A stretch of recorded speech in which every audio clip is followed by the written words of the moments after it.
बात है साल 2021 की। जगह झारखंड का एक गांव। यहाँ एक भुताहा पुल पर दो दोस्तों के बीच लगी एक मामूली सी शर्त ने एक ऐसी खौफनाक हकीकत को जगा दिया जो विज्ञान और अंधविश्वास के बीच की सारी लकीरें मिटा गई। और ये कोई मनगढ़ंत कहानी नहीं है, ये एक सच्ची घटना है। तो चलिए सीधे चलते हैं इस कहानी के अंदर। बस 3 चीजें, एक पुल, 2 दोस्त और एक वीजी बोर्ड। और इन तीनों ने मिलकर एक ऐसी रात की कहानी लिखी जिसने उन दोनों दोस्तों की जिंदगी को हमेशा हमेशा के लिए बदल कर रख दिया। मामला बस एक छोटी सी बहस से शुरू हुआ था, लेकिन इसका अंजाम इतना भयानक निकला कि उसकी कीमत खून से चुकानी पड़ी। तो इस कहानी के 2 मेन किरदार हैं। पहले है निर्मल, शहर से लौटा हुआ एक लड़का जो भूत प्रेत इन सब बातों को बस अंधविश्वास मानता है, मतलब एकदम प्रैक्टिकल।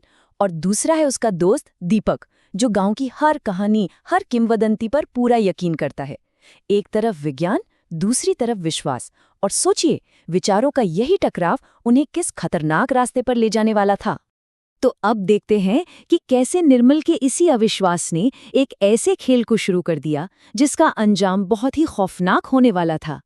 पता है, ये सिर्फ एक बहस नहीं थी, ये तो दूसरी दुनिया की ताकतों को दी गई एक खुली चुनौती थी। ये पूरी घटना हुई झारखंड के राजधनवार गांव में। वहां एक पुराना पुल है एक नदी के ऊपर, और वो जगह ऐसी थी जहां अंतिम संस्कार होते थे। तो जाहिर है गांव वाले मानते थे कि वो पुल भूता है। बस इसी जगह पर निर्मल ने दीपक के विश्वास को चैलेंज कर दिया।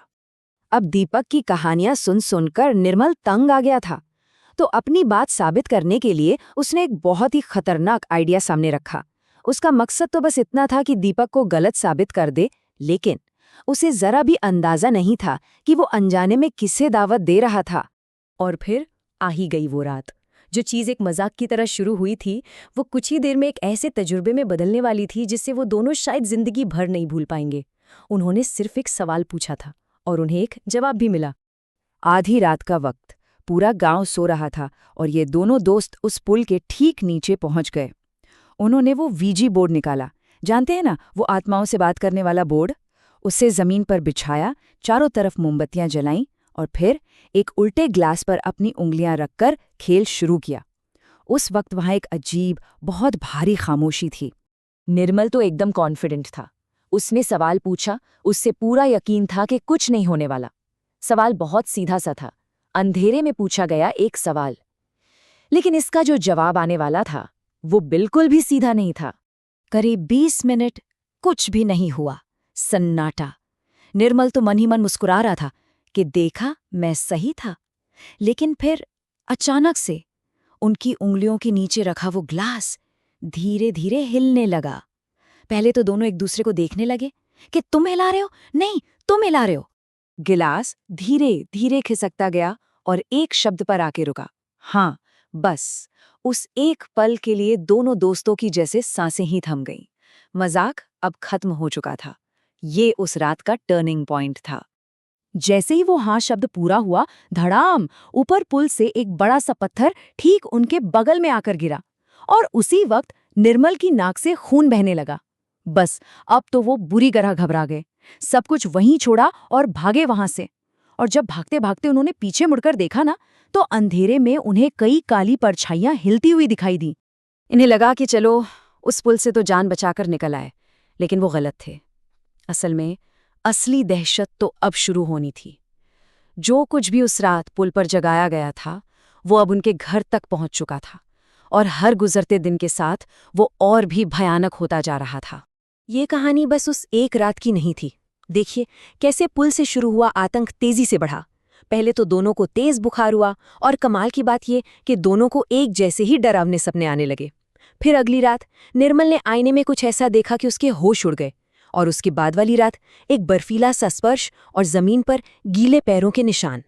हुआ ये कि एक रात जब दीपक सो रहा था, निर्मल की नज़र अचानक कमरे के आईने पर गई, और उसने जो देखा उसकी अपनी परछाई के ठीक पीछे एक भयानक सी चीज दुबकी हुई थी। उसकी आंखें लाल अंगारों की तरह जल रही थीं, मुंह जैसे फटा हुआ था और बाल हवा में उड़ रहे थे, और वो बस निर्मल को घूर रही थी। जाहिर है उस चीज को देखकर निर्मल वहीं बेहोश होकर गिर पड़ा। जब अगली सुबह उसकी आंख खुली तो उसने देखा कि उसकी टी शर्ट फटी हुई है और उसकी बाहों पर गहरे खरोचों के निशान थे, जैसे किसी ने नाखूनों से नोचा हो। मतलब साफ था, ये कोई सपना या वहम नहीं था। इसके सबूत अब उसके जिस्म पर थे। अब जब लड़कों पर हमले फिजिकल होने लगे तो परिवार वालों को बीच में आना ही पड़ा। उन्होंने इसका कोई हल निकालने की कोशिश तो की, लेकिन इस लड़ाई में उन्हें एक ऐसी कीमत चुकानी पड़ी जो उन खरोचों के निशानों से कहीं कहीं ज्यादा गहरी थी। घबराए हुए घर वाले दोनों लड़कों को एक स्थानीय ओझा के पास ले गए, जिन्हें हम तांत्रिक भी कहते हैं। कहते हैं कि उस ओझा ने निर्मल को देखते ही सारी बात समझ ली। उनका कहना था कि दो बहुत शक्तिशाली बुरी आत्माएं, जिन्हें डायन कहते हैं, वो इन लड़कों के पीछे लग गई हैं। और फिर ओझा से मिलने के ठीक अगले ही दिन एक बहुत ही दुखद घटना हुई।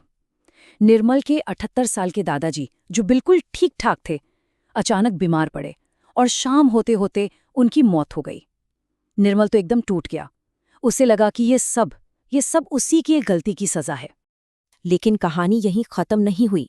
दादाजी के गुजरने की रात करीब 2 बजे निर्मल के कमरे का दरवाजा कोई जोर जोर से पीटने लगा। सब घबरा गए।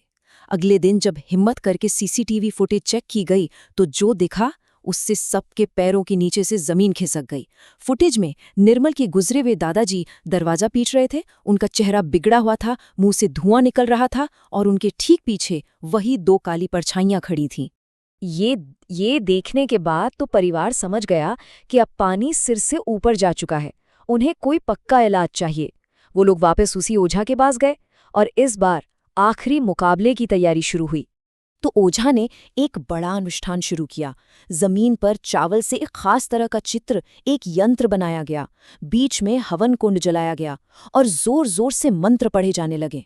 और कहते हैं कि जब वो पूजा एकदम अपने चरम पर पहुंची तो हवन की आग की लपटों में से एक दिल दहला देने वाली चीख की आवाज आई। और ठीक उसी पल निर्मल और दीपक दोनों ने अपनी आंखों से 2 काली आकृतियों को आग से निकलकर हवा में गायब होते देखा। उस चीख के बाद सब शांत हो गया। ओझा ने बताया कि श्राप टूट चुका है। परिवार ने तब जाकर राहत की सांस ली। कुछ दिनों बाद निर्मल और दीपक वापस शहर चले गए अपनी पढ़ाई के लिए, और उसके बाद उनके साथ फिर कभी कोई अजीब घटना नहीं हुई। सब कुछ बंद हो गया। एक बात जरूर बदली। निर्मल, जो पहले इन सब चीजों पे हंसता था, अब एक विश्वासी बन चुका था। तो ये कहानी हमें एक बहुत गहरे सवाल पर लाकर छोड़ देती है। क्या ये सब कुछ सिर्फ डर और अंधविश्वास से पैदा हुआ एक वहम था, या फिर क्या उन 2 दोस्तों ने वाकई उस रात कुछ ऐसा जगा दिया था जो हमारी दुनिया का नहीं है? इस सवाल का जवाब शायद हमेशा के लिए उस पुल के अंधेरे में ही दफन रहेगा।